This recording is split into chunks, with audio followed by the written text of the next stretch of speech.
Mhm.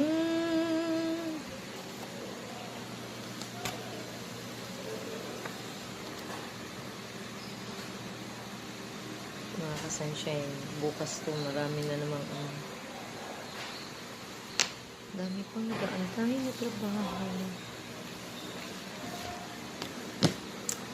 Sige lang ako. Alam ko kung hindi din tayo magtatrabaho, wala rin kakainin. So, kailangan tiyaga-tiyaga. Magsumikap ka. Magsumikap ka, sunshine. Hindi pwedeng